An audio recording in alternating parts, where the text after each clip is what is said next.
We are the Hoodie Companion. There's the Fellowship of the Ring and all the others. We are the Hoodie Companion. We are here to destroy the world bit by bit, or not. But Okay. that's a start. With me are we can take the hoodies off, I think. I got the wrong memo. I thought we were saving the world. Wait, hold on. What? Wait, Phil. Are we saving or destroying the world? What do you think? I am on the fence about either choice, quite frankly. Fair. Yeah, I'm just gonna watch the two groups fight. Oh, the ones who want to destroy it, the ones who want to save it, fight. Okay. Yeah. Well, I sip my coffee on the sidelines. Okay. All right. Okay. I'll do like the courtroom sketches, right? I'm gonna do the courtroom sketches. That Great, works, awesome. but us Galicians are known in Spain, and everywhere. Like the guys who can decide. There's a joke about us that is we always depend. Is what's your answer about this or that? Depends. Depends. Yeah. We never say yes or no. So for me, are we going to save or destroy the world? Depends on the day. Okay. There's actually to nerd out just for a moment. There is a one of my favorite X-Men stories in the world. I believe it's Uncanny X-Men number 188. It's right after Storm loses. Nerd. What? Nerd. Total nerd. But there's a very interesting discussion after Storm loses her powers about what the X-Men are doing, right? Like, and Nightcrawler's like, what are we fighting for? Like, what are we like? The school, yes, young mutants need to be taught the use of their powers, but what are we doing right now? And there's an interesting debate back and forth about the pros and cons of trying to change the world or receding from it, or not being active in it at all. And admittedly, 30 some odd years later, that conversation still resonates with me. Absolutely. Because I vacillate constantly in that triangle. Absolutely. By the way, everybody, hello, good afternoon. I haven't introduced anybody. With me are the most amazing, incredible genius, Kelly Sue DeCONNICK, and the most amazing, incredible, don't look. You made me think that there's somebody, Jack Torrance with a knife on my knife. So, and the most amazing, also incredible, also genius, also one of my best friends ever in the history of this fucking world we want to destroy or save, depending on the day, Phil Jimenez. Yay! How are you, my friends? How's everybody? We just mentioned about destroying or saving the world. We were talking about that story that resonates with you, as Kelly Sue said really wisely. Nerd. How much of Historia is about that? About, we're talking about the deep past, the mythology and all that. But I was reading it again 5 minutes ago, and literally I kept saying, this is so much about our present and our future. Yeah. I mean, I think that the only reason we have to study the past or to think about the past is because it affects our present and our future. And in particular, when we're making fiction, in this case, this is not, we didn't make an academic work. This is fiction. We're not writing about real Greek history. And we're not even writing DC continuity, so there's no other reason to do this than to think about our present and our future. I mean, that's rather the whole point, I think. So I got smacked by, I mean, this happens constantly, but I got smacked by somebody on Twitter about saying that. But I think that they had read something that was taken out of context, because because they seem to be responding as though I had said that that the past didn't matter, or the accuracy of historical portrayal of the past didn't matter, which is not at all what I was saying. No. But you know, there's a big difference between, you know, that like the Adrian Mayer book on the historical Amazons and what we're doing. Like we have to assume that the readership has some understanding of the difference between historical fiction and actual history and scholarship. And then also, like, as creative artists, I think that we're not good at time travel, you know. So there's when we're making art, and I'm clearly not very articulate in having this conversation, but I think it's just because I'm sort of flummoxed by this particular critique that you know, obviously it's important that we look at the past, both in an academic, you know, excavational way, and also in an imaginative way, because when we make art, when we tell stories, we are practicing living, we're exploring options, right? And so I think it has to be, both of those things have to be done in the context of what does this tell us about, how does this inform decisions that we make today and going forward?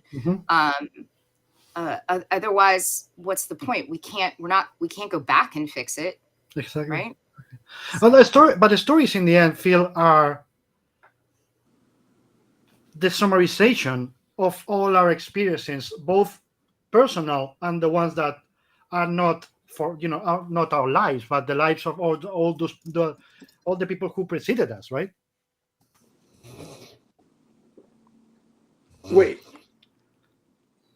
Say again? I said, Phil, that in the end, just to go with what Kelly Sue was saying, all the stories you guys we tell as creators, are the summarization of all that's our experience as human beings, you know, all that's shaped us, and also about the things that shaped that, not only us, but the people who was behind, you know, before us, our fathers, our forefathers, etc. Like, we are all shaped, either sometimes we know it, sometimes we don't know it, but sometimes we are shaped by the past in any way, right? You cannot tell any stories that are not about something that affects you in any way, right? I mean, I tend to believe that, like what Kelly Sue was saying, and sort of Kelly Sue, I always thought articulated it really beautifully in that I'm sort of reiterating, but any story set in the past is ultimately a story about now, just using the past as like a set piece, because stories have to be about now. They have to be about who we are now, which goes to a sort of a larger conceptual idea I was introduced to, which is that myths and mythology stories have to evolve and grow and change to accommodate the needs of the people hearing them, in order to be relevant to them. And if they don't, they just become stagnant or uninteresting, or they become irrelevant, which is something I think is really interesting about creating like a timeless work. And kind of piggyback, or maybe taking a quick detour, one of the things I've always been fascinated about Wonder Woman and Wonder Woman's use of mythology, particularly Greek mythology in the ancient world, is the really intense demands the fan base tend to have of her and her creators about creating some sort of historical accuracy, i.e., that's not really what happened in Greece, or that's not really what Hermes was like, or that's not... That one kills me. That one I get that one from my son. My son will ask me about things about the Greek gods, like asking, like, well, what was really, like, there weren't real people on it. Like, But what's so interesting is it's a demand I find not placed on other mythologically based characters. The biggest and easiest example being Thor at Marvel. Nobody's like, well, Thor should be a redhead, because clearly in Nordic mythology, Thor is this, right? Or Asgard was this. But I find, and in many retellings of Celtic mythology, there are greater allowances for storytelling divergence. But for some reason, Wonder Woman, the Greek myths, etc., there's a real demand for some sort of accuracy or fealty to some idea of what the original ancient stories were, as opposed to using those characters for the day. And of course, one of my counter arguments immediately, and this is not a revelation to anyone, is, well, the minute you introduce Greek mythology into a superhero comic book, it changes. And the minute you tell Wonder Woman's own history, the mythology changes, because the history of the Amazons is different in DC Comics mythology. So everything can be different, right? But also, these gods are fictions. They were storytelling devices. They were, and they need to grow and evolve and change, including the way they're visualized, again, in order to be relevant to the people listening and consuming them. But I'm just really interested in how people demand this of Wonder Woman particularly, and I think it has something to do, I'm not quite sure I can piece it together. A former student sort of sent me a wonderful piece about legitimizing Wonder Woman in her world. Like, if it's more real, she somehow has more weight, those characters have more weight. If it's linked to the mythology that, is in Edith Hamilton, then therefore it has gravitas that it might not if it's a more fantastical iteration of them. And people are often looking to give, historically, through publishing, Wonder Woman and the Amazons gravitas,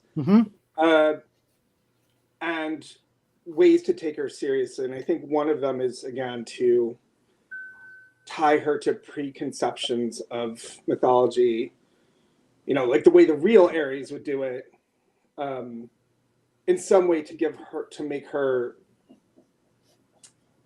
relevant weight in the universe. But I'm not sure that's entirely coherent, because I'm not sure I have a coherent thought on it.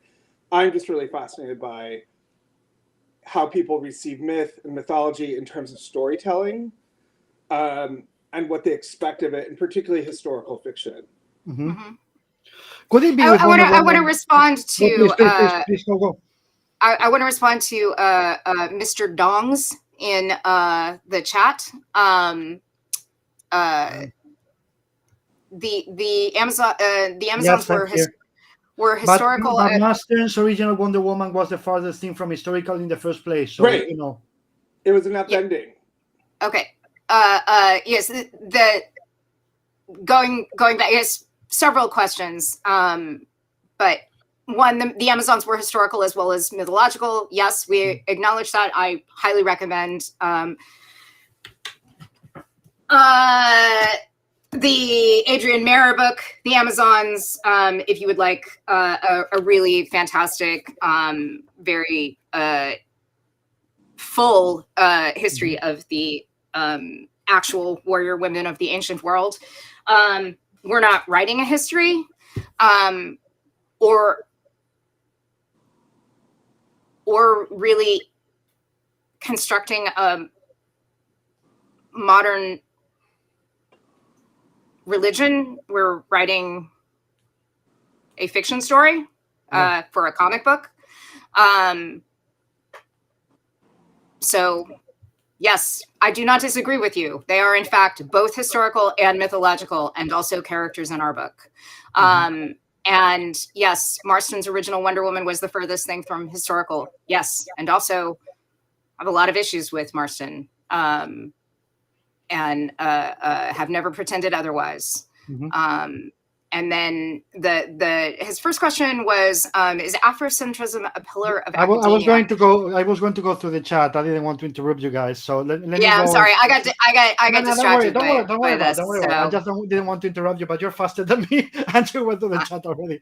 So Javier, I'm going in.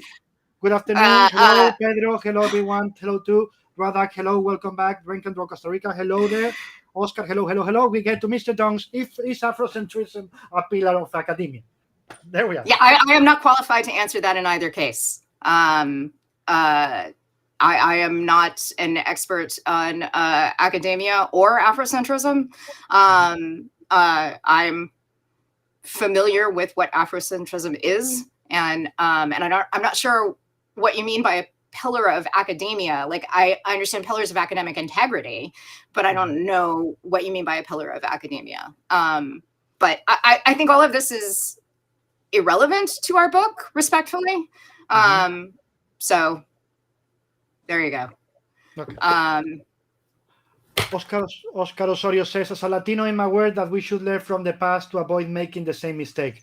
As an European, as an Spaniard who just had Franco until 1975, we all, it's not only you, we all should learn about the past to not commit the same mistakes. Those who forget the past, remember the saying, end up making the same mistakes. Period. Doomed to repeat it. There you go.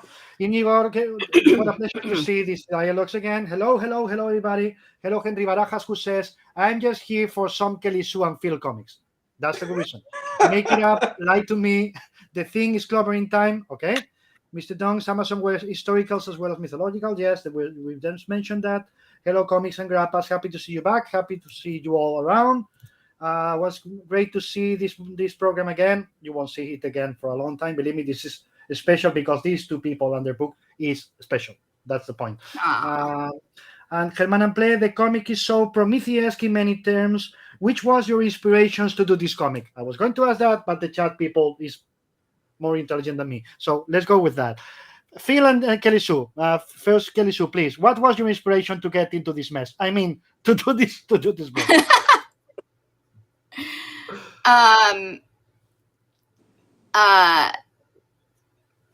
Sorry. Phil, can you jump in? I got to deal with a family thing real quick. Sure. So, as I understand the story, when DC Comics was forming their Black Label imprint a few years back, they created with the idea of being a sort of non-continuity driven space for the best of the best, for creators who are at the top of their game, literally a Black Label of comic books. And I believe it was Mark Doyle or Andy Curry that reached out to Kelly Sue and asked what characters she would be interested in. Yeah? Yes, that is correct. Okay. I'm sorry. I've got a sick kid and a sick dog today, and my husband is trying to help with the schedule from Los Angeles, and I'm like, no. I will continue and then chime in if it's a problem. Don't worry about it, Kelly. So if you need to get up from the chair and leave for 5 minutes, it's fine. It's fine. Okay. I think I'm all good here. Okay, perfect. Thank you. Phil, go ahead, please. Oh, so they reached out to Kelly Sue and asked what she was interested in, and if memory serves, she went through a group of characters, and inspired by her reaction to the Wonder Woman movie, she told them she was interested in working on the Amazons. Mm-hmm. And thus Historia was born. Yeah. While seeking, then they decided to seek out an artist, and foolishly, she came on that list of artists was me. And so after Andy Curry contacted me, and I turned him down because I just finished Superwoman, which had been a really unpleasant job.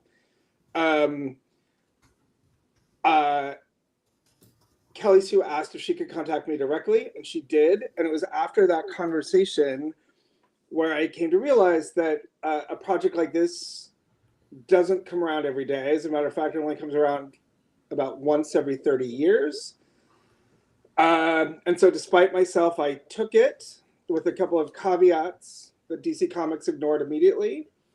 And it ended up being one of the most fulfilling creative experiences of my life. One of those caveats could be about announcing the book maybe a little too soon. That was one of them, yes. I asked them, please don't announce anything, and don't schedule it. And I don't remember, because I want to be fair about this, but I feel like it was a few months in where they started trying to schedule a lot more. Like 3 in the first year, I think it was. Mm-hmm. And I said I couldn't do that. And there were a couple of reasons. One, I'm an anxious artist. I'm not a fast performer. Also, I was learning how to draw digitally. So I was doing much of the back end of the book on my iPad, on the Procreate app. And so that was a steep learning curve. And also that I took the Black Label assignment very seriously. And I always sort of considered myself like an A-list journeyman, but kind of a B-list artist. And I thought if this was my chance to sort of be A-list in both, that I would take it. And then the more Kelly Sue and I talked, and the more of her script that I read, the more, frankly, profoundly touched I was by this opportunity. And I thought to myself, I will never, kind of like I did when I said yes, I will never have an opportunity to do this again. So I'm just going to do it. I'm going to make it art. I'm going to make my art match the word. Like it's hard to explain. It sounds trite and very easy, but I mean, like, oh, we're on a podcast, so I have to compliment my writer, but I have not been that inspired by a script in 25 years. It's hard to describe what that language does to me from that script, and from her second script particularly. And it is lovely. It is amazing feeling to be in this business this long and to be inspired to do good work. And so that became a really big component of this job for me. So as DC wanted more and more and more, I'm like, you can hire somebody else if you want that. I'm going to do this because I'm going to do my best to live up to what I believe this script is. So that's kind of how it came about. Yeah, but let's talk. It's absolutely amazing that you talk about the emotions, because I think this work could start as something, related to words, related to the concept, but more and more for both of you, it became that, right? Emotional. You get more and more invested in it. How was it for you, Kelly? So from that point of view, every time you saw Phil's pages. I mean, they're astonishing. I mean, you've seen it. Like it defies description. Yeah. And I mean, it's not fair, but to like every time I had that opening spread of the 6 goddesses, which was, that page was actually finished very early on. And so I've had that on my phone for a really long time. And anytime anybody was like, hey, whatever happened with Historia? Is that ever coming out? I'm like, hang on. And I like, whip that out and be like worth the wait, buddy. Because every page is like that.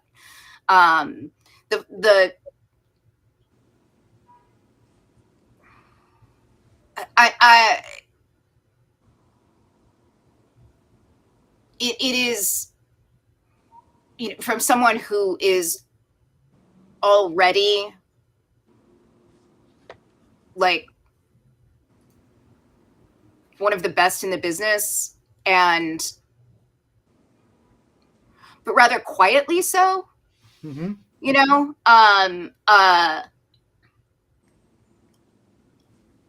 I don't think Phil's ever gotten his due.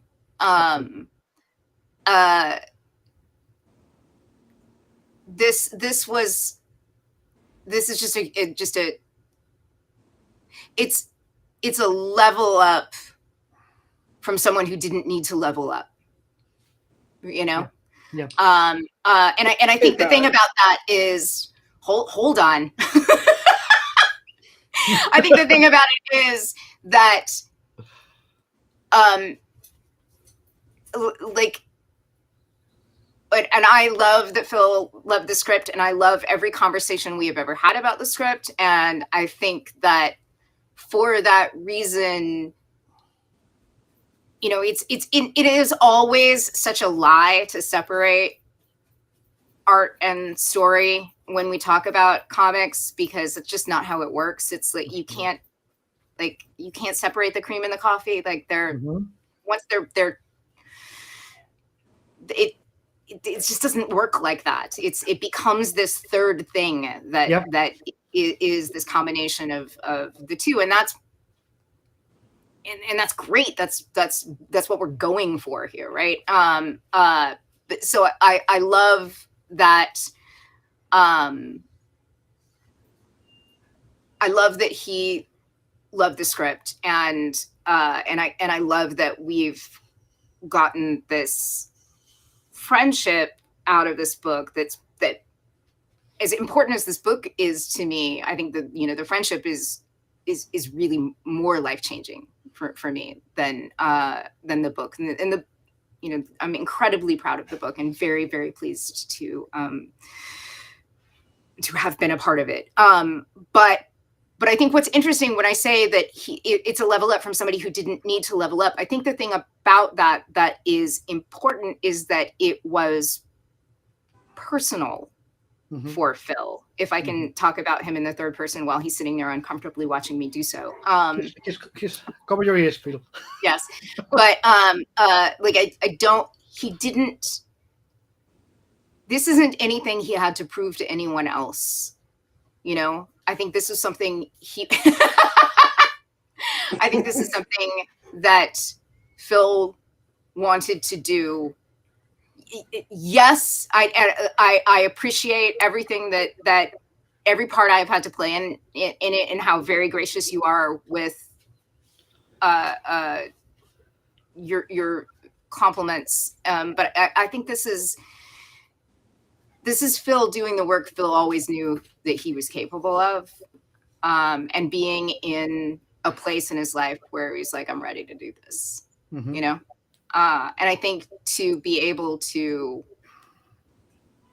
have a front row seat for that is a really incredible privilege.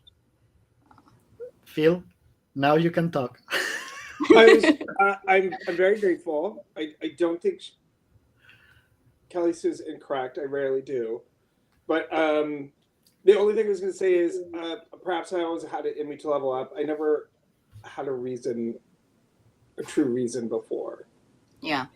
What Historia presented me, and what Kelly Sue particularly presented me, I think a lot of it has to do with, honestly, just my respect for her as a creator and a writer and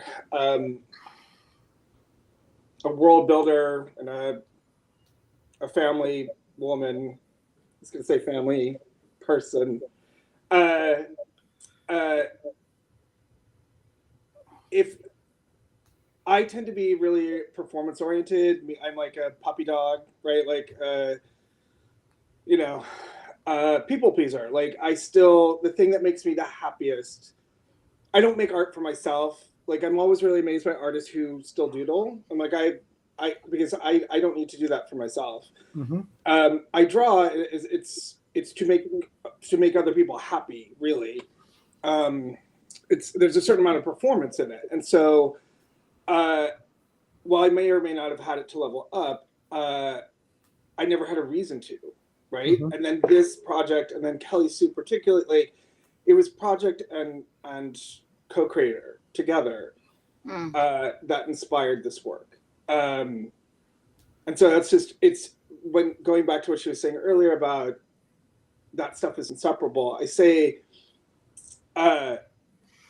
I'm really, really proud of that Historia work, but not one line would have been drawn or texture from Procreate would have been added without what Kelly Sue brought to me. So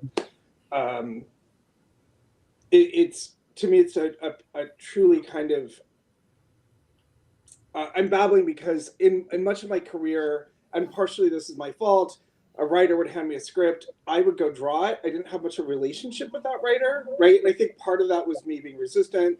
Part of that was also, he's going to get the job done. I don't need to worry about him, right? So I never had much of a relationship with my co-creators in the way that I did with Kelly Sue. And I found that actually, that relationship added even more to my ambition to make this everything that I could possibly make it at this time in my life. Yeah, it's my favorite way of working.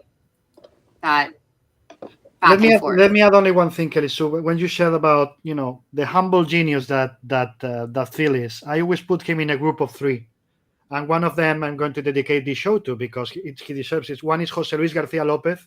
The second is George Perez, and the third is Phil, because they are 3 geniuses, 3 humble geniuses that, in most cases, haven't received all the accolades or all the importance they have for all of us emotionally as readers. And George, I know you're not seeing this, you're not watching this, but this show is for you. I will tell him. He'll listen. So Raul Fernandez, it's been a long time. We missed the program. Thank you for watching. DC Comics speaks like way. This I don't expect to get emotional right away. You're doing great, Phil. Except he just German and Pierre says every page of this comic, Phil, is a piece of art. Thaya says this is the second time you guys made me cry today already. Okay. Wow. So, nice that. Kelly Sue, if you ever need a ghostwriter, I know a guy. Okay. Christian Varela, they are back. Yoo-hoo. Okay, thank you. Please make this a comeback to stay for the show. I have a life and I have a family, and I did more than 200 shows in a year. I almost died. It was too much. Don't do that. That was a lot. I would like to lot. actually say just one compliment towards Kelly Sue, and one thing I'm actually really thrilled about. So the nice thing about Historia is the reviews have been overwhelmingly positive, right? It's always very, I think, dangerous territory to read or take in too many of those reviews.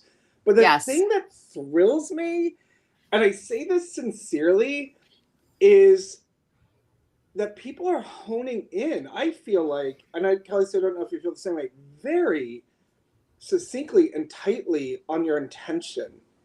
I'm actually quite thrilled about what people are getting from the story itself, right? Beyond the sort of flash of the art. But I feel like they're identifying theme and tone and intention and everything that we've spoken about. And what I see in your script, and I don't know, this is going to sound so stupid, but I'm so excited for that, because I do think that the artwork, particularly the God stuff, it's kind of overwhelming, because it's like the Vegas of DC Comics is what I call it. It's a lot. And the fact that people are able to parse through that and get, again, see so clearly what Kelly Sue wanted to convey just thrills me no end, right? Like to see the accolades for her, the specific accolades, as opposed to, oh, that was great, right? Like something more generic. Like I guess as I babble on, what I've appreciated about the reviews is they're not generic. They're kind of specific, and that's thrilling to me. Yeah, I mean, I think there's an interesting thing that happens with the detail in the work that you have done that really invites the reader to linger over the page in such a way that they're reading very carefully. And so I think that I think that the two things are working together in that way, I think that there's because of the nature of your work, everyone is sort of slowing down and taking everything in a really considered way. And also, it's kind of, there's a little conversation on Twitter the other day about, we were talking about, let's see, I think our friend Robert pulled that Robert from The Prophets, son of Baldwin, Robert Jones, Bobby Jones, who will forever be son of Baldwin in my head. Yes, I understand.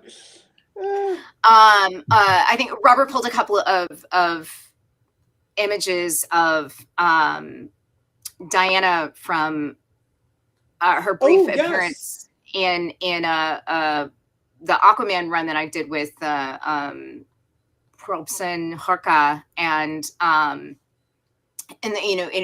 it struck me, the silent panel in that sequence really had me thinking about how very gifted Probson was, and I think that's another thing about you're stylistically.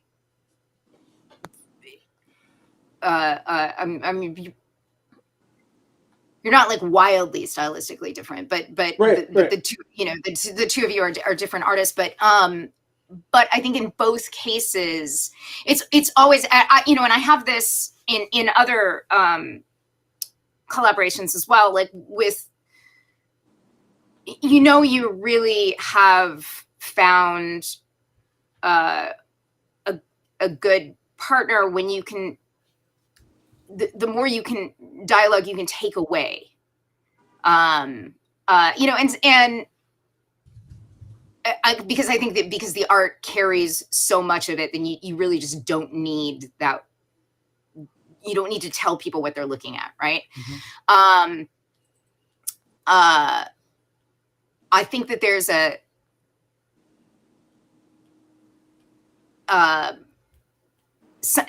there's some elements of craft where, sometimes you do insert a balloon just to like help guide the eye, or to make sure that the eye goes down and sees something that it's really vitally important that they see. And then, that you're, as a writer, your job becomes to make that more than that. Right. So take that opportunity then to make it additive. Again, you don't want to tell people what they're looking at. If you get to the point where you're telling people what they're looking at, which we've all been there, but if that happens, I guarantee you that was because it's drawn and we just found a problem and we're about to upload the comic. So how much did you guys want to, or did you plan to make it the book? Because honestly, this is what it was for me when I read it, and even more when I read it again 30 minutes ago. How much of a sensory experience do you want the book to be? To be felt more than to be rationalized. I know my weird questions. I know I have to. David, no. I was literally going to say that might be one of my favorite questions I've ever been asked in an interview, because I don't know if it's ever been asked before. Yeah. So that's not a weird question. It's actually a pretty fabulous question. Yeah. I think I take a really intuitive approach to writing, but a really thinky approach to rewriting. Mm-hmm. Makes sense. Yeah.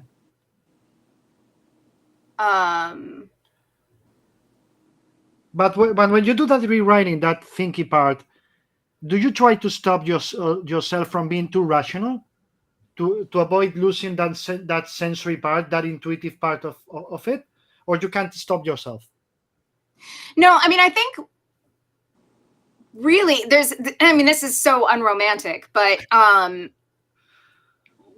there's when I'm going back through, what I'm looking for is where am I bored? Where have I strayed from the point? Where am I riffing because I don't have it? And so I just have to keep my fingers moving until I find it. And then I have to go back through and take all of that out. And then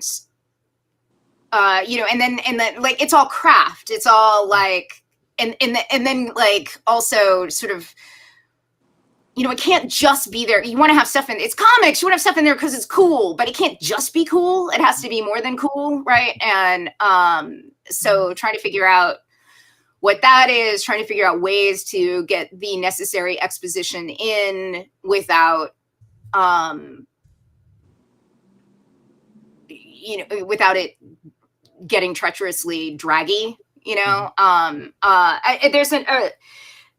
the sequence, and we're going to get into spoiler territory here. So just FYI, if you haven't read the book yet, Mute it for 2 minutes, please, if you have. Yeah. But writing Hippolyta's sin was hard. But once the art came in and I could see the baby as Phil had drawn it, I frequently skipped that section, going back through it, because it was I just didn't have it in me to face that on that particular day. Doing lettering passes on that section, I skipped it at least twice. Just like, nope, you know what? It's fine. But that's what I meant before when I was talking about the emotional part. Yeah. First is a concept in your head, as you said. The concept is the Hippolyta's sin, but then Phil makes it real. That third entity appears, which is the mix of Kelly, Sue, and Phil. And when that third entity comes, it's not yours anymore. It's something new. And when you get it, it just boom! It just explodes in your face, right? In your head. Yeah. You see it, and it hurts, right? Yeah. Yeah. Which is funny because I always think that that's my job. The job is to hurt her. Phil. No. But so I'm well known in comics. If anyone's been following me for a long time, for my death scenes. So I was going to say, like, when I killed, Hippolyta all those years ago, or Superboy, or Blue Beetle, there's like a whole list. Oh, Jean Grey. Apparently, I'm very good at a death scene. And a lot of that is because I'm a frustrated actor and an emotional person anyway, but like I act out my scenes, right, before I draw them. So a lot of that acting is me. And sort of, and so there's this, I don't know if grotesque is the right word, but this thrill I get out of creating a moment. I feel like one of the things I'm good at is emotion on the page, right? I can make somebody cry by looking at an image. And part of that is because I feel it so much when I'm drawing it. But my goal is to make it as a real, and by real, I just mean as emotionally real as possible. I don't necessarily mean representational, but to,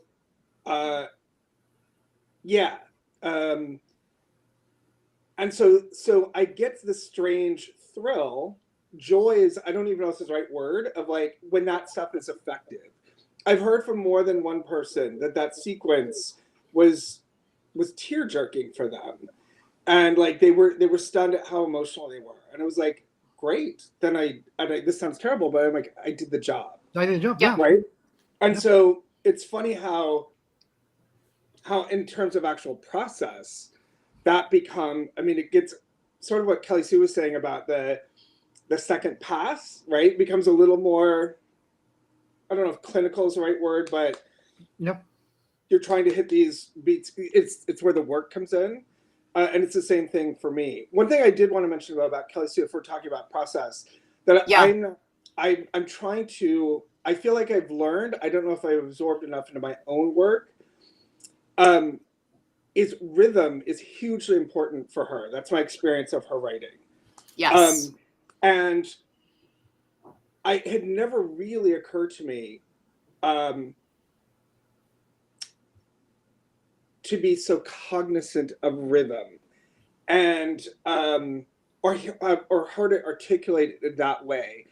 And so when we were talking about a certain scene, when we were ballooning something, I was like, oh, I thought it would go here, and she would just say it like here. And when she explained it to me rhythmically, I want it to be heard like this.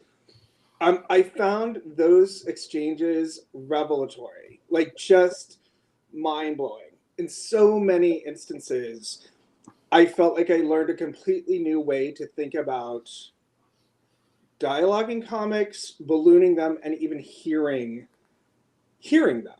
And Yep. it's one of my favorite parts of this whole experience is thinking about rhythm. Because I will say and we've talked about this before, the larger scale pages, I think our rhythms were a little off, both of us, because we had more space to fill. They were bigger. There was more. Yeah. And so there was some adjustment just creatively to adjusting for the larger scale of the pages and what that did for both of us in terms of our own sense of rhythm and pace. Yeah. But, And I'm sorry, go ahead. Let me. I was just going to wrap by saying, for me, talking to her and listening to her talk about her decision making and how she heard things sound, and I keep doing that because everything was it was so deliberate, right? Which I love so much. Everything had point and meaning. Nothing was random. Sort of what she was going to, and it was just joy, and like such a learning experience to have those exchanges. Yeah, I think the larger pages I am still struggling with, because I feel like, really early on, I was like, do you have a sense of, of what the changes and like how much story we can get in a page? And you were like, I can get a lot of story in a page, so don't stress. But it's interesting because even though they're larger, a page unit is still a page unit. Right. Right. Yeah. So you're still dealing with,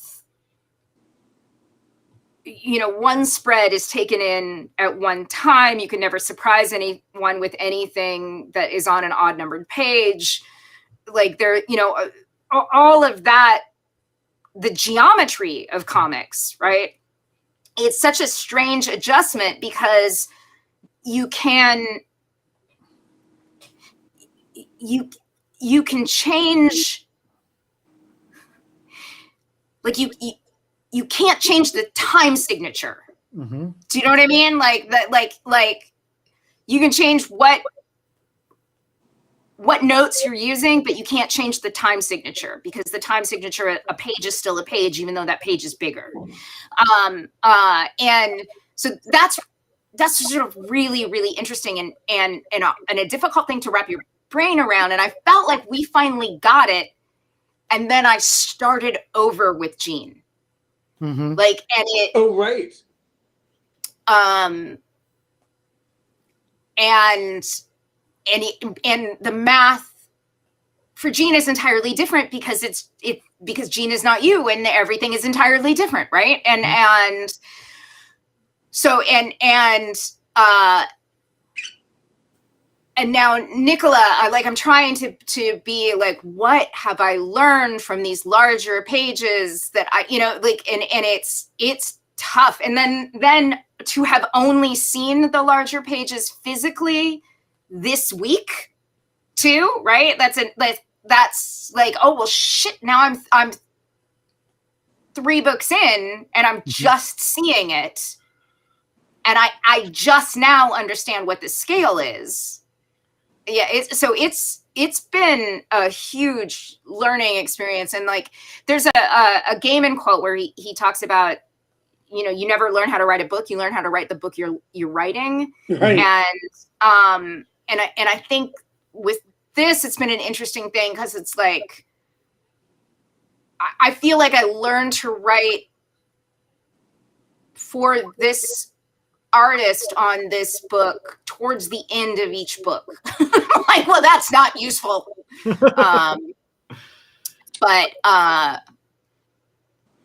yeah, that is what it is. It's just the sort of nature of our industry. But to chime in again about process, forgive, because I know people have other questions, but 2 interesting things about process on this particular book for me that were interesting. One is just an anecdote, which I like to say. Kelly Sue had mentioned earlier that I said I can draw a lot of stuff, right? So don't be afraid of that. And there was one sequence towards the end of the book where, and she was talking about page turns, and she goes, "Oh, I really wish this could be a page turn splash page." It's like, we can do that. And what I ended up doing was taking 2 of her other pages, which were primarily dialogue, and combining them and making room for this other splash moment. So and I wouldn't do that without consulting, but not every creator I've worked with is, well, that's, I might be being unfair. Not everyone is always keen on that, right? Because writers come in and they want things, again, they want things rhythmically, imagine things seen. But to be given permission to experiment and to play, and again, I'm a puppy dog. I want to make her happy. So I'm going to do this, and the hope saying you can have your cake and eat it too, right? Like, look at what I just did for you.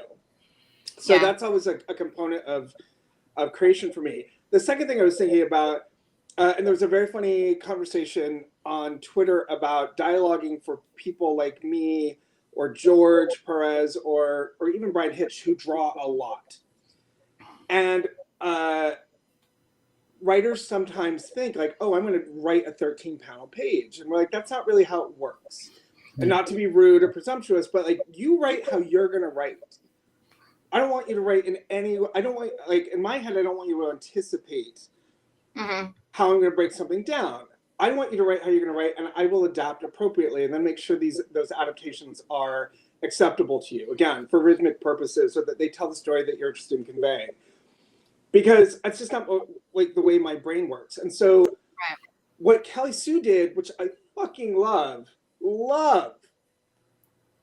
is in her script, it was far less driven by, say, stage direction. There was some of that, clearly, but by intention, emotional tone, character descriptions, which I fucking loved. I use this one a lot. It's an easy to go-to example, but it's because I knew exactly who this character was.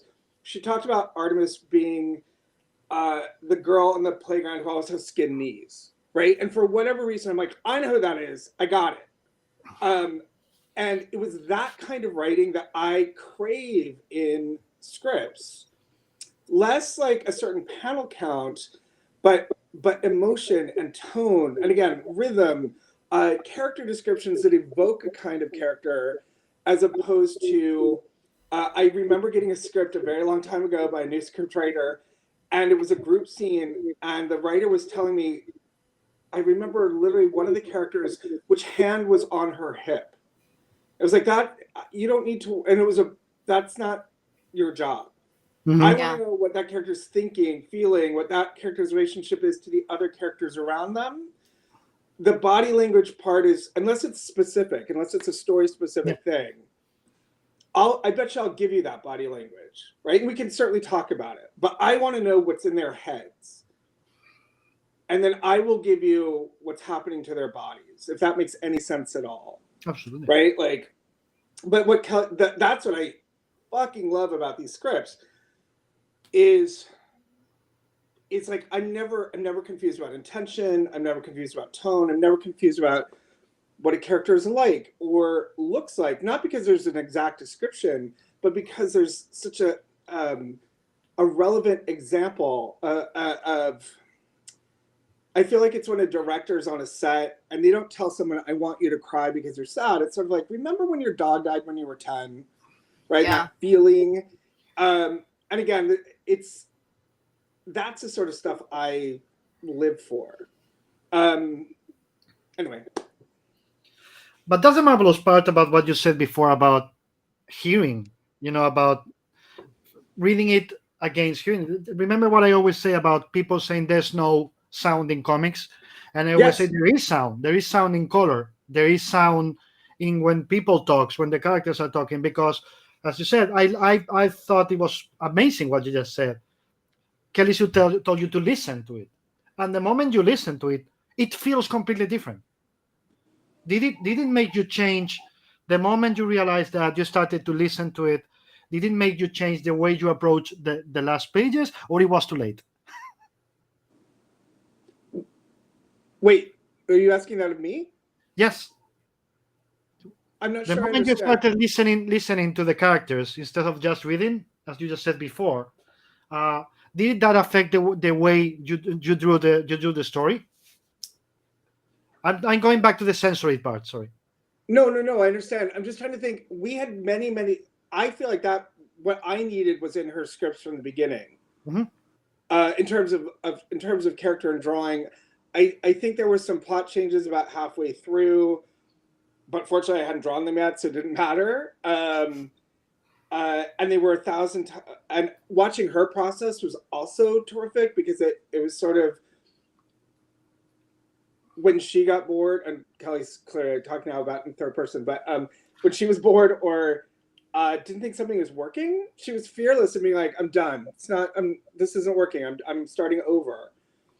And that was another huge lesson, because I think many creators, probably myself included, we can be precious with our material, and we worked really hard on it. And we want to make it fit, and I just have such fond memories of her saying, "No, we're going to go this way," and it was in my head.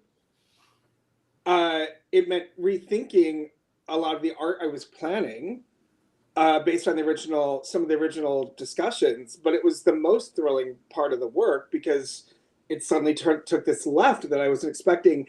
And I think, as just a comic nerd, as a Wonder Woman nerd, it's a defining moment in Wonder Woman comic book history. Like the direction she took, I think, changed Wonder Woman history forever. And so just as a Wonder Woman fan, aside from being a collaborative fan, as a Wonder Woman fan, it's one of the most thrilling choices I've ever seen made. And she did it because the original thing, she was just like, no, it's just not working for me. I'm going to change it. And I don't want to say it was like dismissive, but she wasn't precious, and she made a better choice for it. Yeah, and I think that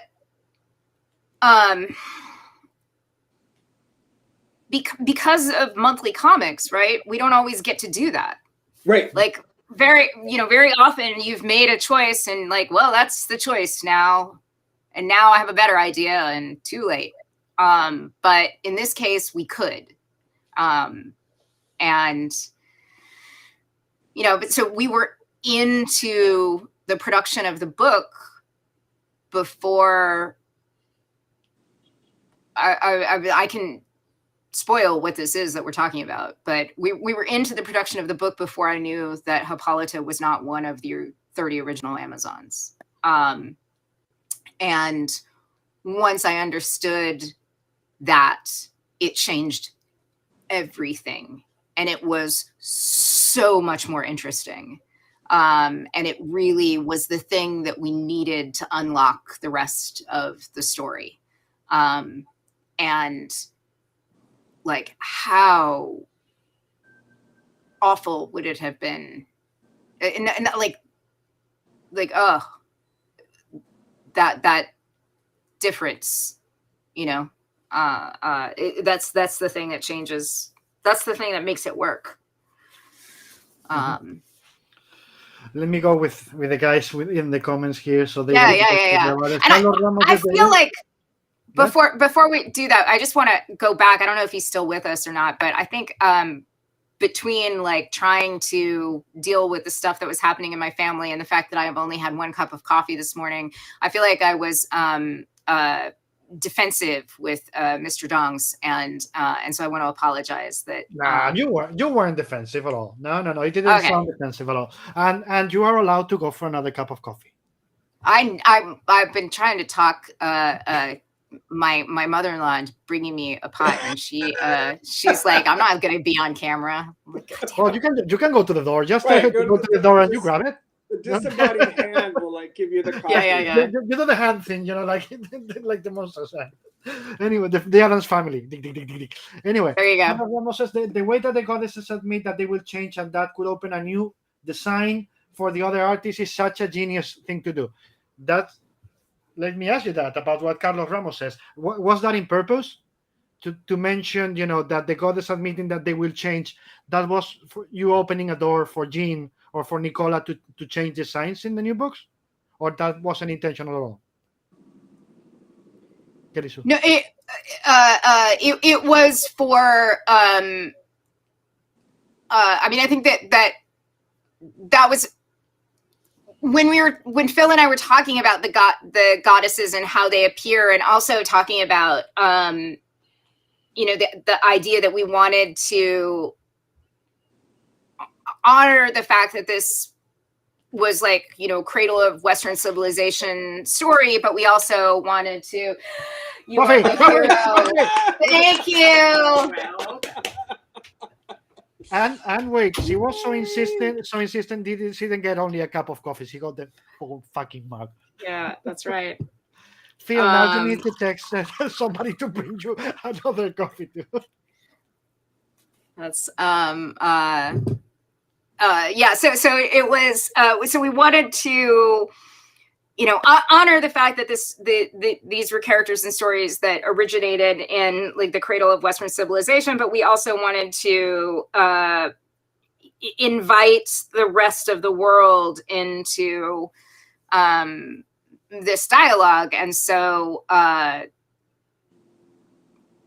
so we were talking about having a kind of more multicultural representation, and then how do we justify that? And then the thing is that the idea was that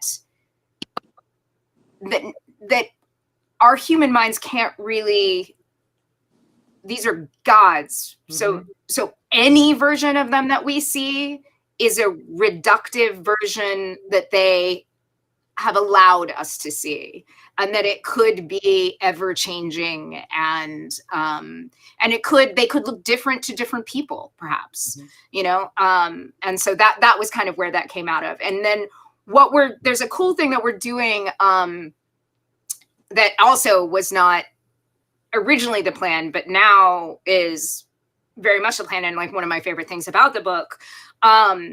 So the first page, the tabula rasa page with the text. So the idea of that was, forget everything blank slate, literal blank slate, right? And then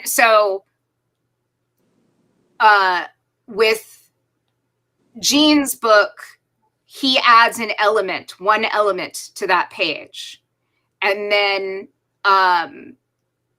with Nicola's book, she redraws the element that Jean has added and adds an element of her own. And so the idea is that, should we get to do the 9 volumes of this book, that we have started with a blank slate, and then the Amazons have written their own history, right? And that this page is a sort of representation of that. So I love that. And then I also love that we always begin. So the first 5 pages are essentially always the same. So the first page is the tabula rasa page, which isn't tabula rasa after the first book. And then the second pages 2 and 3 are the 6-panel spread of the goddesses. And then 4 and 5 are Hera. And in each instance, what you get is that artist bringing their style to those representations. So it almost acts like a Rosetta Stone. Mm-hmm. So you're like, okay, so this is how it looked in Phil's book, and here's how it looks here, and you can sort of use this as your code breaker for understanding how these different visions portray these books or portray these goddesses, which I really kind of love that. Although I also kind of hate it, because I realized writing the third one, if I do get to do all 9 of this, I'm gonna get real sick of trying to figure out how to make this different, because I can't like in the third one I was already like, well shit, we know that, like how am I? And then it was like, we have to do 9. I'm gonna shoot myself in the head for this. But Drink your coffee. Just 2 quick things on that. On this whole one thing about my approach to the gods in this book, that's generally my approach to gods in fiction, is and this could sound headier than I intend. In this world that we have drawn, these gods are real. So I don't approach them through a secular lens, right? Like, in this world, these beings are divine. I mean, they can literally create life, and do. And so I tend to think of them in fairly large scale terms. I was saying earlier that one of the things that makes me crazy is seeing, for example, the Olympian gods fighting Superman. Nothing makes me more nuts, because I think it reduces their divinity to basically something not special, and ultimately therefore reduces Wonder Woman and the Amazons. Because if Superman can basically punch out the gods, then what does it mean for these characters to have created Wonder Woman, this tribe of like life-changing warrior women? I mean, literally, who were created to sort of change the world. So I tend to approach them on a pretty big scale. The second thing, and this is just random because I just noticed it, the Indonesian puppets back here, they were actually my body inspiration for Athena. Mm-hmm. oh wow, I didn't know that. Yeah, I completely forgot about it. I was looking at it and I was like, oh yeah, because Athena, and it's a personal design quirk of mine, because you see, I've used it before, but I'm very, very interested in the notion of intellect stripped from body, removed from body, which is kind of where the floating head things comes from, and Athena's own mythology that's kind of lends to it. But I love that long shape, and I just realized it literally that was my inspiration. So That's so cool. I love that. yeah. Okay, so what were your conversations with Hera, if you had any, when you were writing her? Did you have any discussions with her? Like, no, this is not. And Hera was like, "I'm the fucking queen of the gods. Shut the fuck up. I'm gonna react the way I want." She's my favorite. She's my favorite. And I mean, there's a like, you can't talk about this stuff without sounding like a unhinged person, but we are all unhinged, and we all know yeah, it. yeah. I mean, look what we do for a living. Yeah, I mean, every time Phil or I see anything peacocky, we text it to one another, and like, Hera's watching, she's watching, like, be careful. She wants to make sure we get it right. She's like, what have you done today? Because chop, motherfuckers. So, and I think that there was very much, like, there's a lot of things that primarily the mission statement for this was to write a Homerian epic with a woman at the center, right? That was the mission statement. And, if we do get to go on, and like, folks are like, it's going to get more complicated. We will get to our Return of the Jedi, right? Like, it will get more complicated. Your heroes will disappoint you. People, this is tragedy. They'll be faced with impossible choices, and you can't always, I'm gonna switch my nerd on you all, but you can't Kobayashi Maru everything. Like, sometimes you don't get to change the test. And That was good. thanks. It's true. Mm. Like that, there's that, we've talked about this before, the Martha Nussbaum stuff that I really, really love about Greek tragedy. And so I think that, if we get to go on, this will be that scale of a complex epic where everyone's, we don't have super clear heroes and villains, right? And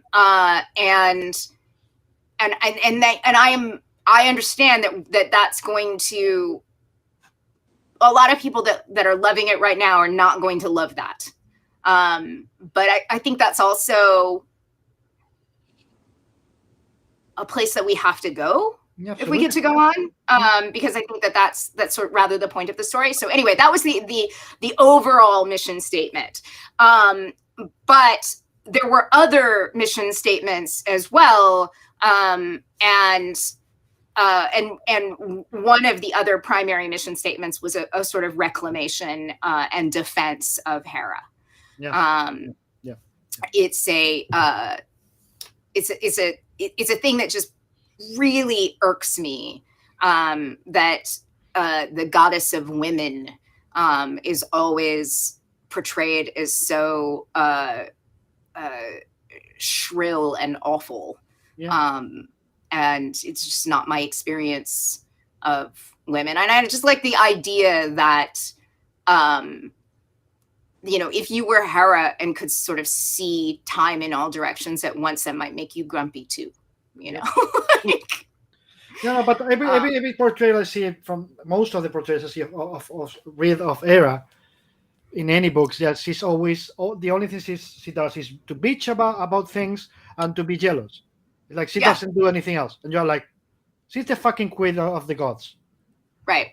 And the goddess of women, exactly. It's, right? Like that's the thing. Like, okay, if we're gonna have a goddess of women, I would like to see her worthy of women, and so yeah, so she's really important. Mr. Dongs is back. He forgives me. Thank you, buddy. I'm glad to see you. And there's something that's important that you mentioned and that I want to bring with you guys. Just said about your heroes will disappoint you, and we are going back to the beginning of which is Greek tragedy. Well, Sumerian, right. You know what I mean. We and if your heroes don't disappoint you, they are not heroes. If they are perfect, why would you care about them, right? There's gotta be a time. I was talking to Paloma, to my wife, like a couple of hours ago, because she hasn't watched the second season of Ted Lasso, and they're like, and I don't know if you guys have watched it, but they've defined the season as The Empire Strikes Back. Yeah. And that's what when I said Return of the Jedi earlier, I meant to say Empire Strikes Back. Yeah. My bad. Thank you for fixing that for me. That's why I mentioned it, because I knew that. Yeah. And they, the arc of the Sudeikis, Jason Sudeikis has said for him the series is 3 seasons. And Star Wars, and you hope, Empire Strikes Back, and the 3rd season is Return of the Jedi, and that's when he plans to to cancel the show. That for me, you need to have Empire Strikes Back to have Return of the Jedi. You need to have your heroes disappointing you to be able to redeem them, right? Yeah. What do you think about that? I actually, so I did see 2nd season of Ted Lasso, and which it's an interesting example. So I wonder if I come at this from the same direction that Kelly Sue does, in that I have for me, an interesting discussion, I think, in modern fiction, modern storytelling. It's not so much about heroes being disappointing. It's about my own personal ideas of what is good and what is bad, right? And being I don't mind. And so when we talk about character flaws, right? My experience is that can range from, that character's got like a hothead, like makes some bad decisions when they're angry, to there's a mass murderer, right? I don't see all flaws as the same when it comes to fictional heroes and our business. So I find that for me, like the cutoff is like I'm just rooting for people who I believe are good. Mhm. I'm not rooting for them to be perfect, which I think are two decidedly different things. Absolutely. I use my mother's example. I think my mother was a decidedly good and well-intended person who made a shit ton of terrible mistakes in her life. Like just bad decisions, right? But the woman I knew was an incredibly sort of good and compassionate, well-intended person. Mhm. So I think I have that in my head as the sort of character that I look for in fiction. So when we talk about flaw, like, so I have very strong, very idiosyncratic feelings about this. Like, and so it's funny they bring up Ted Lasso because I was just like, the thing about Ted is he just never ends up being bad, right? Sure, he's human, but he's not like a bad guy. So you continue to root for him, even though he's going through this shit in season 2.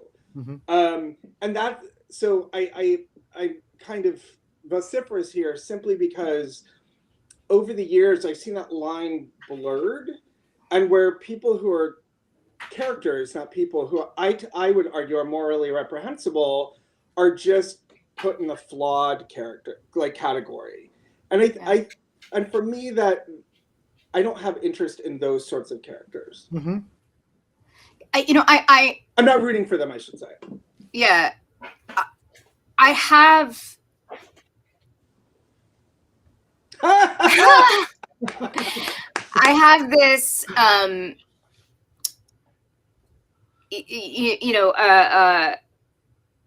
I'm trying to break myself of this habit, but I'm it's so ingrained that it's really hard. But I am my kids, in particular, my son, will frequently ask me if someone is good or bad, a real life human being, not a fictional character. And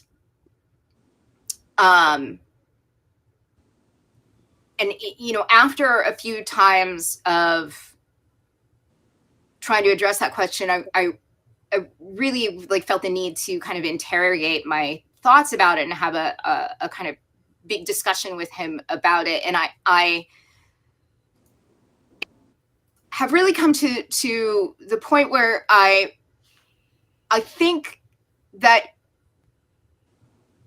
it is, and I am not trying to say that this should be anyone else's belief system or philosophy. This is I'm only speaking for myself here, and kind of like what I'm trying to teach my son in this particular instance. But I asked him, I would like us to stop describing people as good or bad. Mhm. I don't think that people are good or bad. I think people simply are, and that some of the decisions that people make are good or bad, and some of the things that people do are good or bad. And there are people, usually people who are frightened, usually people who are being led from a position of fear, who will make bad decisions over and over again, because they are operating from this place of fear, and they believe that in order to protect themselves or to protect the things that they think that they need to either diminish other people or to strike out against other people. But I don't want to think of the people themselves as good or bad, in part because I don't want to ever give up on anyone, and also because I think that and this is, so I have 21 years of sobriety from drugs and alcohol, and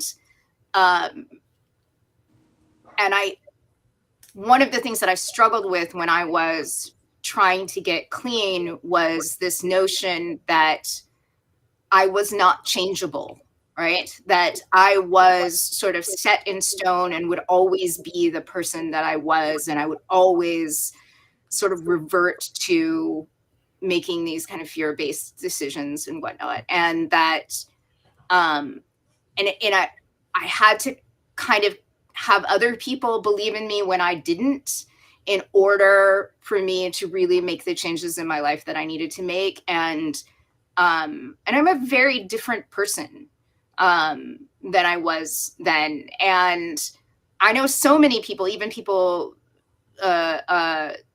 you know, you don't need to have had addiction experiences to look back at the person you were 20 years ago and go, oh, I'm not the same person that I was 20 years ago, you know. And you simply have to have been alive 20 years, you know. And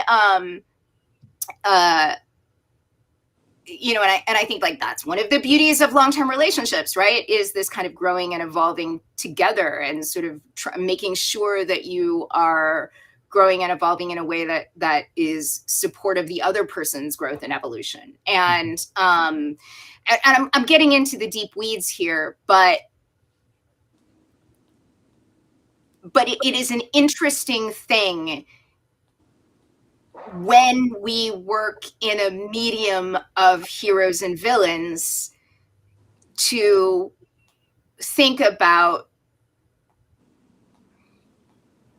it. We think to try to frame things in terms of choices, right? And it's hard, and I even will find myself, in particular, I am enamored of this term "good man," right? So I will like, you know, like refer to, like, I'll talk to my husband or talk about my husband to my son, and I will say, your father is a good man, and that term means a lot to me. And there's a certain set of things that I mean when I say that, but it also runs exactly counter to what I'm trying to teach Henry about, you know, but it's not quite as poetic to say your dad makes a lot of good choices, you know, like that's that lacks a little bit of resonance. And so I think there's, you know, I think that, you know, that Hippolyta is going to find herself in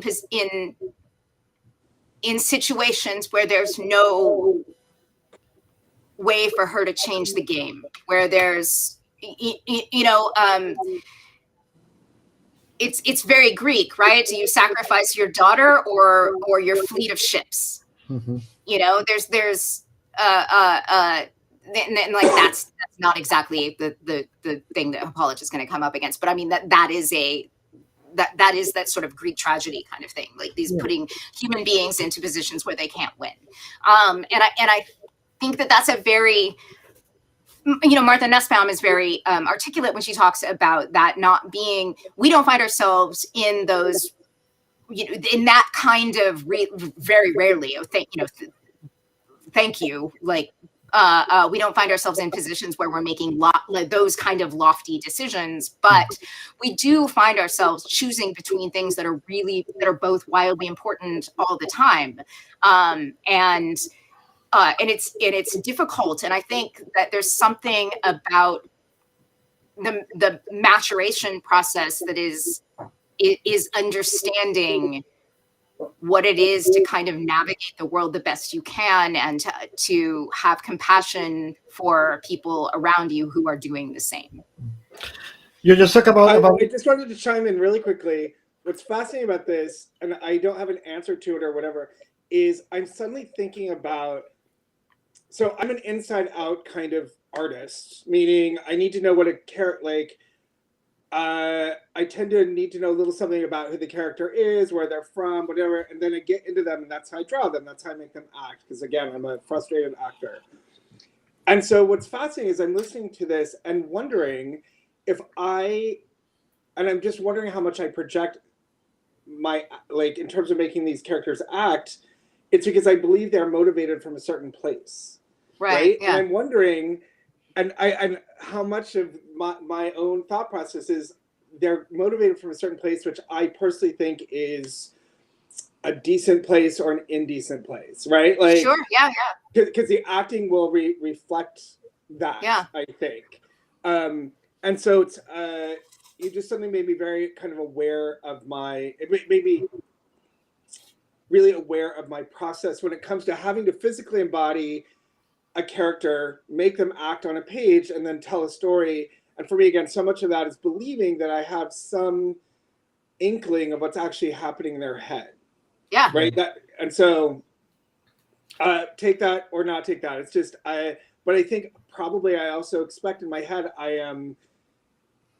I'm judging them one way or the other, right? Yeah. Like just to get best performance out of them on some level. Like, oh, they're being evil, so I'm going to draw them that way. I'm going to hunch those shoulders because they're being evil.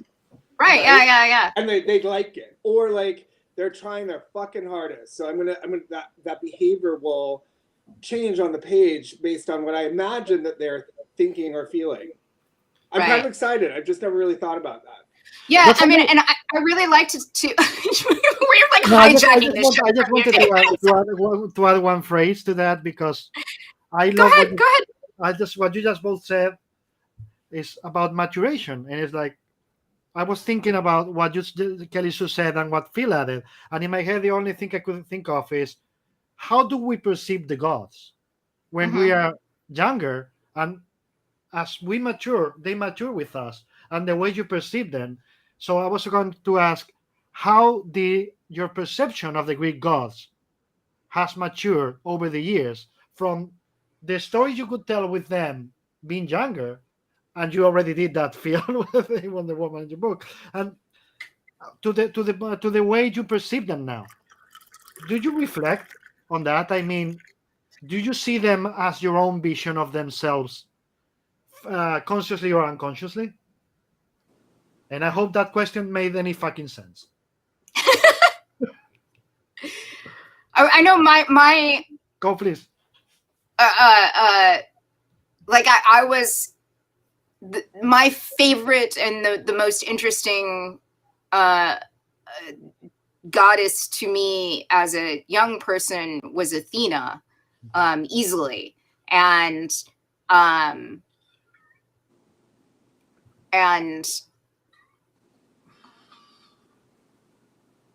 while I certainly still love that character, and I'm particularly interested in something that I found in some research, which was that Athena, we our shorthand is always that like Athena is the goddess of wisdom and war, and in some there's a conversation about the fact that that's really actually kind of a bad translation, and that Athena is more accurately described as the goddess of the city, like a representation of the idea of the city. So it's more like strategy and defense, than it is wisdom and war. And that I think is much more nuanced and interesting, and then it also makes sense too when you think about the fact that the Greek pantheon doesn't usually divide and have like a god and goddess of something by gender, and as Ares is very clearly the god of war, then it wouldn't make sense for Athena to also be the goddess of war. And so the idea that she is the city is really, really interesting, because the city is such a like fascinating and complicated invention of humanity. And so my relationship with that character has clearly changed. And then also the Hera, that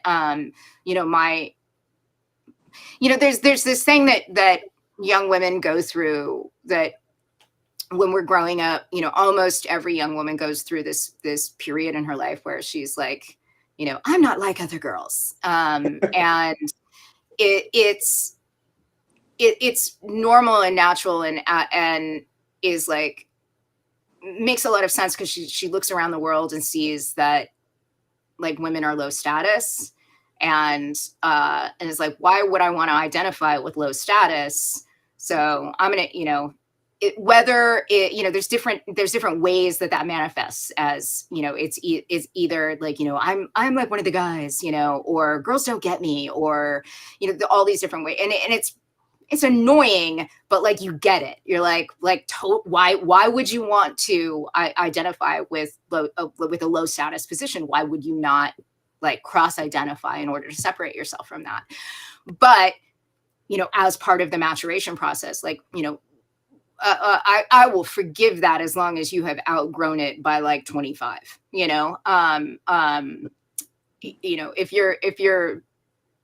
If you're 30 and you're like, I don't like to work for a woman, and then like we're gonna have words, my sister. But I think that it's these are sort of normal evolutions as your brain is forming, and as you are taking in the culture around you. And I think that it's really so my relationship with Hera early on, and as the way that Hera is portrayed, it's sort of like, well, she's a shrew and a cow, and like constantly jealous and mean, and and like no wonder Zeus is such a philanderer, like all of that, and so now of course I'm like dedicating a whole section of my life to trying to reclaim this figure. So that's those are two characters that I've certainly had an evolution in my relationship with. How about you, Phil? So there are two. I will go back to the translation of Athena later when Phil is done. I don't want to interrupt him. Okay. Just one thing very quickly. So working with the gods previously, I wasn't so much interested in like when I was doing Wonder Woman in reinterpreting them as I was sort of reestablishing them, because I was very much in trying to restore what George Perez had done, and with every set of creators had taken the gods every which way. So I was working with in the mold of the post-crisis George Perez Wonder Woman gods. But since then, over the past 20 years, my conception of divinity has changed, because just the volume of reading I've done on the topic. So I was, and this will lead into the answer to the question, only child, single mother, raised without religion at all in my house. So I am incredibly interested in the power of religiosity, faith, divinity, on the lives and brains of like 2 billion people, right? Like it clearly matters. So I tend to think in fairly lofty terms about divinity, which is what and the power of gods and what they meant. And so I think about gods and myth in terms of giving human beings meaning or answering cosmic questions quite a bit. So if anything changed, it was from transforming the gods and goddesses from super beings into what I believe were divine beings. To add to the story just very quickly, the other thing that's sort of important about my history is that my mother, grandmother, great-grandmother all kind of hated each other, right? It was a lineage of women who disliked each other immensely for a number of reasons, a lot of which had to do with men in their lives and the time in which they were born and a bunch of other stuff. So I realize I am particularly interested in stories where women are good to each other, or if nothing else, are allies to each other, right? Like one of the things I'd hoped to accomplish with Superwoman was to have two women who might not have been the best of friends, but understood how important it was to work with each other because they both knew what they brought to the other, right? So they might not be out at the bar all the time, but they're going to do this job because they're both really fucking good at what they do, and they get what the other brings to the party. Right. So that said, that's my study of kind of religion and myth over the past 20 years, and then my own sort of history, my family history with women and et cetera, has really sort of affected my take on this. But so the two goddesses that I was stunned, that I never really thought about, that I completely reconsidered, were Hestia and Demeter, for two reasons. Apparently, and I've heard this confirmed a couple of times, Hestia's name was spoken more than any other gods in ancient Greece, because anytime you walked through a door, you would say praise Hestia. Anytime you sat for a meal, you would thank Hestia for the meal, because she was goddess of the home, right? Mhm. So that idea, like, to me, she was sort of like the goddess who was veiled and demure and didn't really do much, and she was actually willing to give up her seat for Dionysus so he could join the pantheon. Like, just I never thought much about her. And then in reading about her and then hearing about her, while she didn't have many temples, she didn't need one, because the home was her. Anyone who had a house had a temple to Hestia. I'm like, Right. that's huge to me. I never even thought about that. And so also she was the eldest of them. If you think of them all as siblings, she's the oldest one. And so that, for whatever reason, those elements were really fascinating to me about her. And the other, of course, was Demeter. And Demeter was interesting because of all the goddesses in our story, she's the one that her story is most closely linked to her child. Like, Persephone is like, the Demeter Persephone story is like a big part of their mythology. In the way the other goddesses, some have children, some don't, but it really felt like that was a really pertinent thing. So of course I'm just attached to that personally, but also looking back at conceptions of Demeter and finding out, like, that, you know, because so many of these gods were kind of assembled from other gods and kind of taken from different cults and things and kind of become the figures that we think.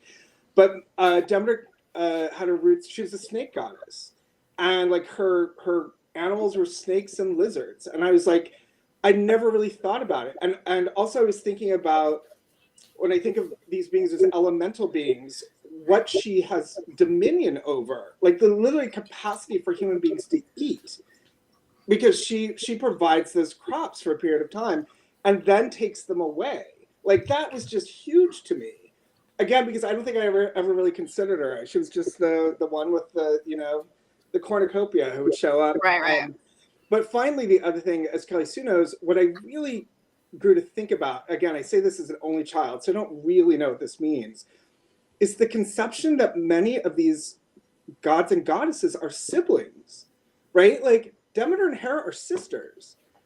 Hestia is Hera's sister, right? Like, and for some reason, thinking about those relationships, really thinking about what that meant, and thinking about the crazy, messed up relationship of my own family, I'm totally projecting my family, where so many of my aunts and uncles don't get along, or siblings fight, or there's a lot of unrest in my family. So I'm really interested in family dynamics just creatively.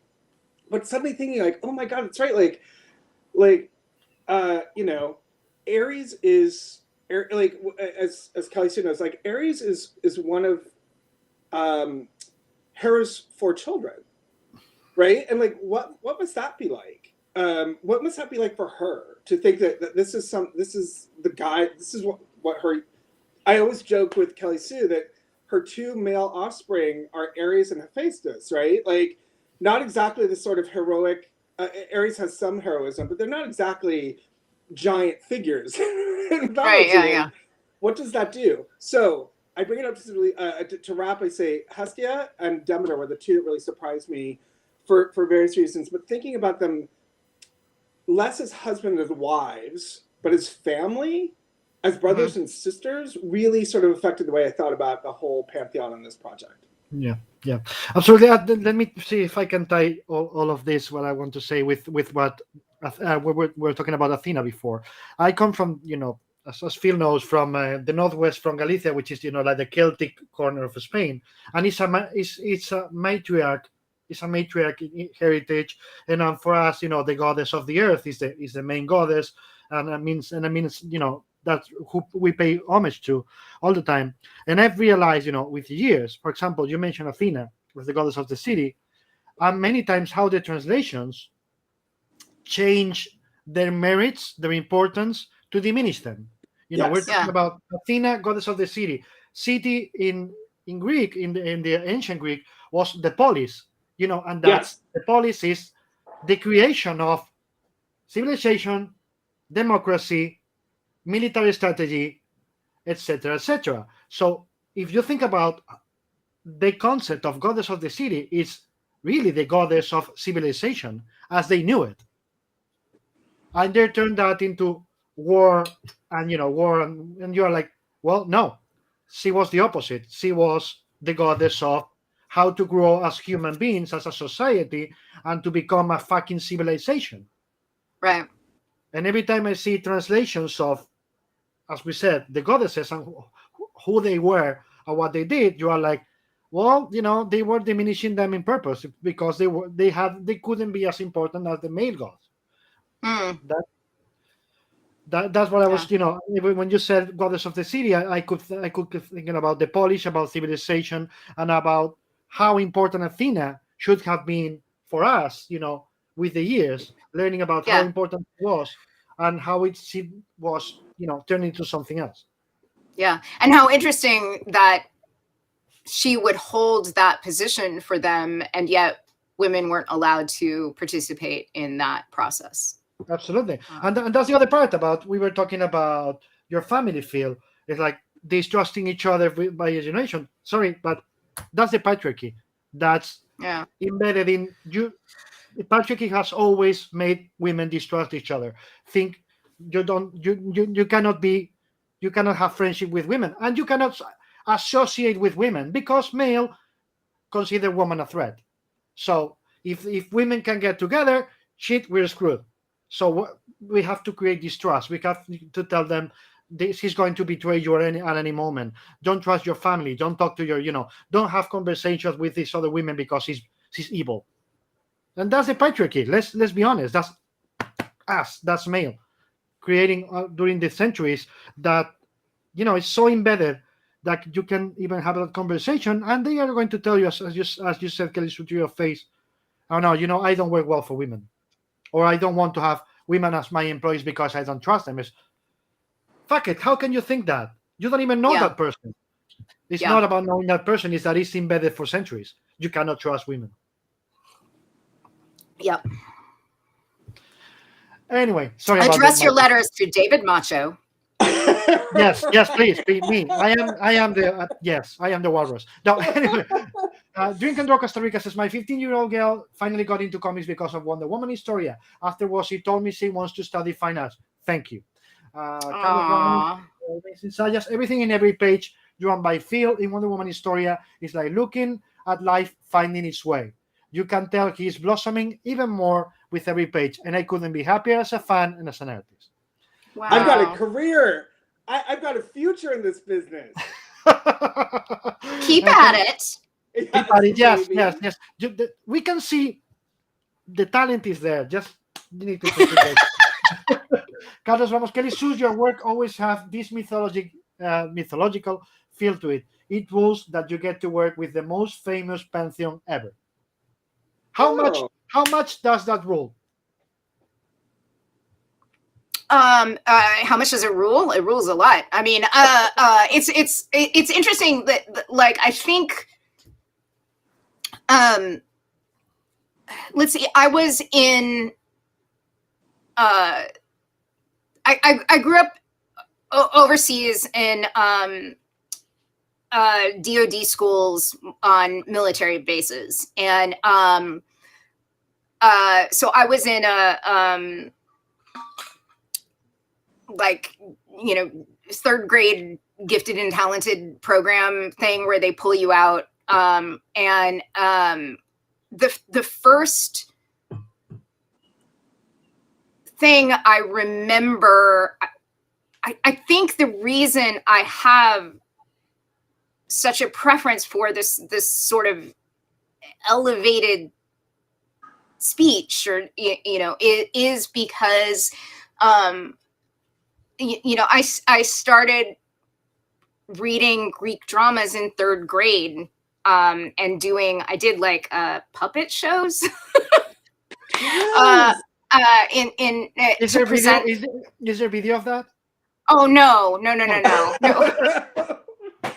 First of all, third grade. So I would have been what, 8 or 9. So this is like 1979, 1978, in Germany. We didn't have a VCR, let alone a camera on our, but yeah, so I did little puppet shows. I think between 3rd and 5th grade is when I was there and when I was in that program. And I did a lot of reading. That was like my first love, was that like my dad wrote on some evaluation of that he had to fill out. Like my interests were Greek mythology and dinosaurs. And which is why I see you. Yeah.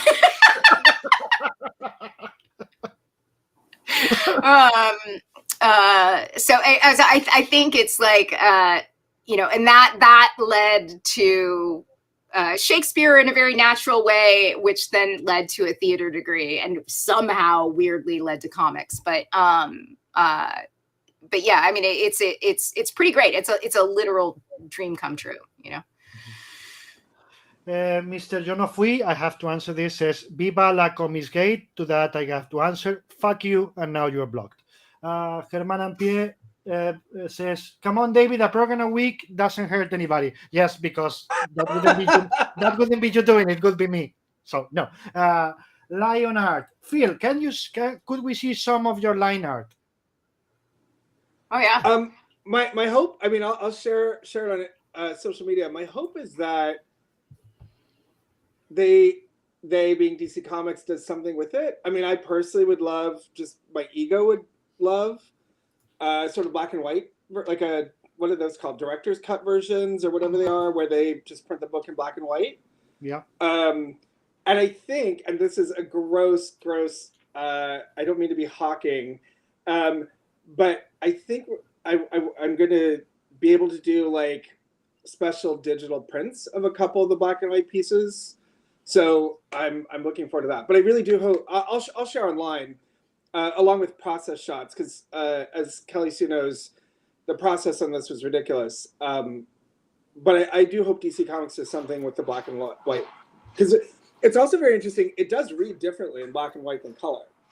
Yeah, very much so. Yeah, and in the meantime, go check out Phil's Instagram. If you scroll back, you can find a lot of his line art has been posted. And I think that there's also like one of the Wonder Woman wiki pages has pulled everything together. Which is crazy, that page. Yeah, it's very cool. Super, super cool. Yeah. David Santos, Kelly, you mentioned your desire for a technologically advanced Themyscira. I did. Something that you have in common with Phil. Will we get to see this in book 3, or would it only happen if we got to book 9? Did you? Maybe she didn't. I mean, sure. Yes. I mean, I don't think it's a,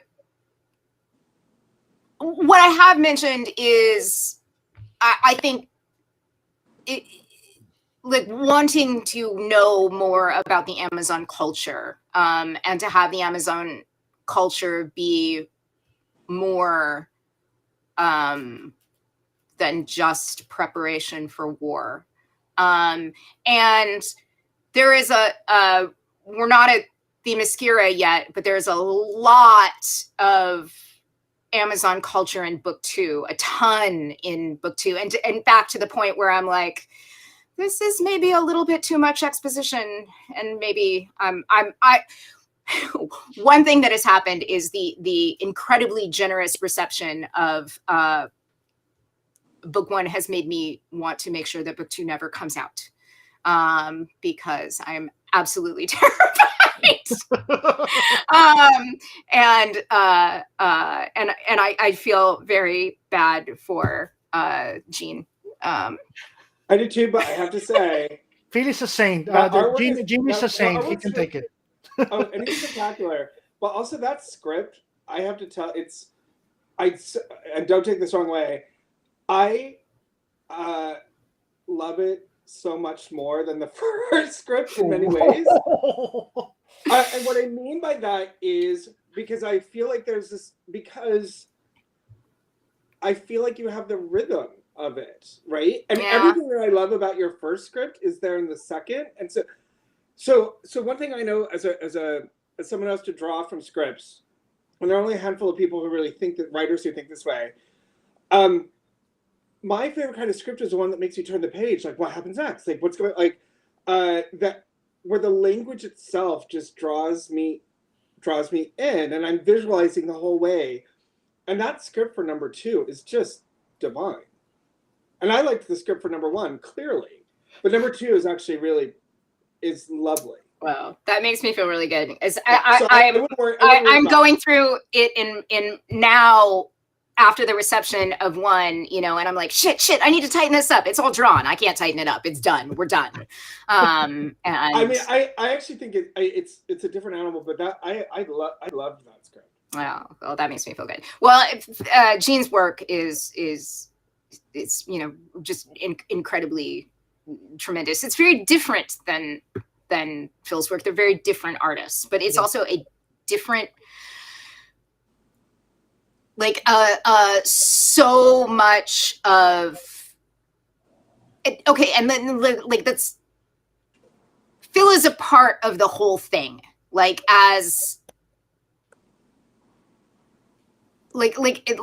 Phil almost has a producerial role on every book as we continue, but is also smart enough and gracious enough to understand how to support another artist and how to allow them the space to be who they are in their interpretation of that story. So that first book, Phil sets the tone, and it's so much about the story arena for the first book is the birth of the Amazons, right? And that is so centered on this huge epic gods and goddesses and immortality and big beyond human imagining kind of things. And then the second book is okay, spoilers, if you don't want to know this, leave now. The story arena of the second book is the formation of the 7th tribe. Okay. So, and then the third book is the war between the gods and the Amazons. So, so what ends up happening is you get the first in these 3, the first one is this huge, big, epic god thing, right? And then the second is much smaller and very human. And then the third is where those 2 come into collision. Nicola Scott is doing that third book. And so it's a really interesting journey, but Phil remains a part of the process, throughout and for as long as we're able to go. And that is the I question. tell them, If you get need good to line, draw that Gorgon here, not here. That's what I tell them. I was going to say, but if you get to do the 9 books, is Phil ever coming back to do one of the other books, or you are done? it took all. I said I'd like to come back for the last one. As everyone knows, as I mentioned in other interviews, I did not expect this to take me this long. Mm-hmm. And there are multiple reasons for that. But I would love to wrap it up for sure. Yeah. Yeah, I'm totally game for that. That'd be amazing. Yeah, see, Germán Muñoz asked in that vein, we know that the first book is just out, but can you please give us some info how is the publishing plan is going to be? 3 books only, maybe all of them together in 1 volume? What's the plan? I pitched 9. They approved 3. We're doing, the only thing I know we are doing is we are doing 3 64-page paperback, perfect bound comics. Mm-hmm. I imagine, because DC would be foolish to not do so, that I imagine that they would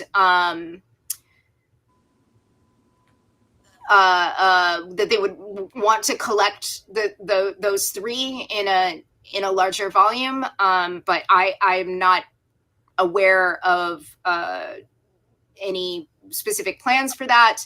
And the publishing schedule is seasonal rather than by a particular monthly schedule. Yeah. So Robert, spring, I think, is the next one. So, Robert, I'm sorry, gentleman and gentlewoman. I unfortunately have to go. Okay. I have to wrap up. We've been, which makes me very sad. But I need to dash soon. mm-hmm. No, it's all good. We've been on here for 2 hours because that is how we roll. Yeah. Yes. So if you guys, a couple more questions and we wrap up. So Real quick, you, we'll do you a guys, lightning round here. Yeah. And also, I like that idea. You guys have David a life, Santos, so. you don't need to apologize. It's all good.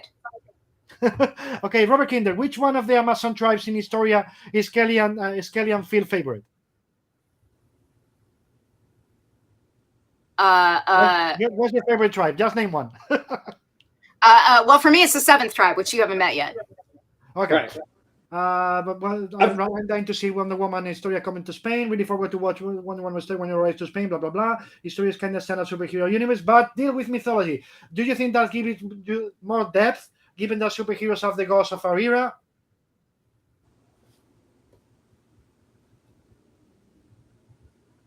Do you think that? So it deals with mythology. Do you think it gives it more depth, given that the superheroes are the gods of our era? Did Promethea inspire you?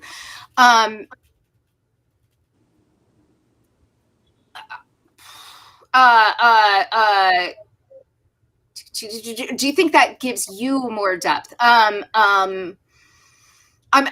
don't think that there's any lack of interesting things to explore. Just working in superheroes, I very much love working with in the superhero genre. There are certain things I'm not great at, but I do really love it. I have no disdain whatsoever for the genre.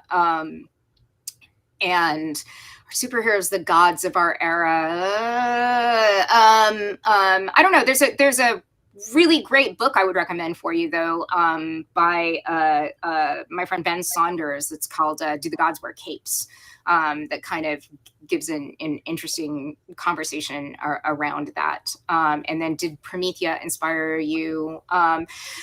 I'm a huge J.H. Williams fan, as like anybody I think with eyes is. But no, it's not a direct inspiration. No. Okay, and the last one. Saturn swallows Hestia, Demeter, Hera, Hades, and Poseidon. Rhea saves Zeus from that fate. Zeus saved all of his siblings. And you could say that without Rhea, this pantheon would not exist. Will we see Rhea as important depicted in any way?